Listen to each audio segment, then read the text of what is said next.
All party meeting में बहुत सकारात्मक बातचीत हुई। आज के लिए एक सिर्फ बिहार के लिए नहीं बल्कि देश के लिए ऐतिहासिक दिन है। 1931 की कास्ट गणना को लेकर के हम लोग के पास जो आंकड़ा था 1931 की गणना थी, अब तक सेंसस में भी ये गणना नहीं हुई। सर्वसम्मत प्रस्ताव पार किया गया था बिहार विधानसभा में और 9 दलों का एक सदस्य मंडल जो गए थे माननीय प्रधानमंत्री से मिलने के लिए कि सेंसस में ही कास्ट की गणना हो। लेकिन चलिए उन्होंने माना नहीं, लेकिन बिहार ने जो पहल किया है और जो कामयाबी आज हासिल हुई है ये ऐतिहासिक उपलब्धि है।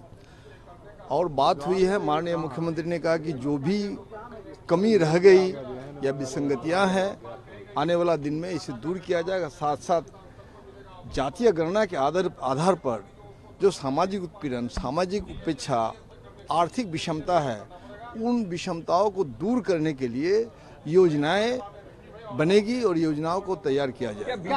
आरक्षण को उसको लिमिट को भी बढ़ाने की बात, आरक्षण को लिमिट को बढ़ाने की भी बात हुई और बिहार विधानसभा में भी बातें होंगी।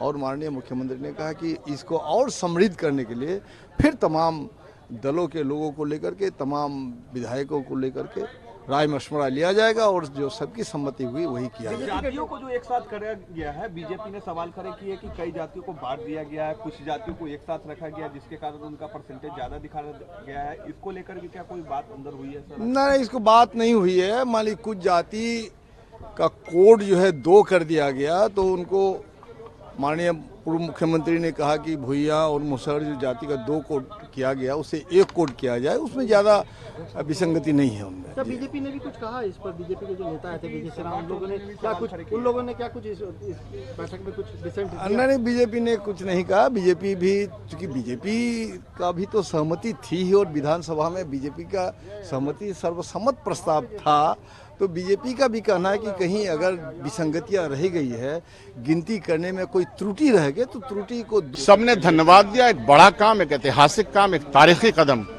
जो बिहार सरकार ने उठाया माननीय मुख्यमंत्री जी के नेतृत्व में, और इसकी गूंज पूरे देश में है। बिहार वह राज्य बना, पहला राज्य बना जिसने ये सर्वे करवाया और यह भी कहा गया कि अब इसको देश के लेवल पे लागू करना चाहिए। तो सबने धन्यवाद दिया है और थोड़ी बहुत जो भी बातें हुई हैं उसको नेक्स्ट सेशन तक, आर्थिक सर्वेक्षण भी नेक्स्ट सेशन तक लाया जाएगा। तो खुशी का माहौल है। बीजेपी ने सवाल खड़े किए थे कि क्या इसका साइंटिफिक डेटा है, क्या उसको लेकर अंदर भी कोई बात? भारतीय जनता पार्टी के पास बोलने का क्या अधिकार है? राज्यसभा और लोकसभा में इस बात को मान लेते, पूरा डेलीगेशन, हर पार्टी का डेलीगेशन उनके पास गया था, लेकिन उन्होंने इसको नहीं माना। इसमें किसी तरह के रिसोर्सेस की मदद नहीं की। बिहार गरीब राज्य होने के बावजूद अपने रिसोर्सेस लगा करके इतना ऐतिहासिक काम किया, ये तो भारतीय जनता सोचना चाहिए। एक सवाल ये भी खड़ा हो रहा है कि जिस तरीके से जो परसेंटेज दिया गया जातियों का, उसमें कई जातियों का कहना है कि उनको डिवाइड करके अलग अलग दिखाया गया है और कई जातियों को एक साथ दिखाया गया। नहीं, ऐसा कुछ नहीं है। वो अगर आपके पास, सबके पास रिपोर्ट आएगी, आप गौर से पढ़िएगा तो एक्सप्लेन बढ़िया से जो हमारे अधिकारी थे, मुख्यमंत्री जी ने भी चीज़ों को ठीक से एक्सप्लेन भी कर दिया।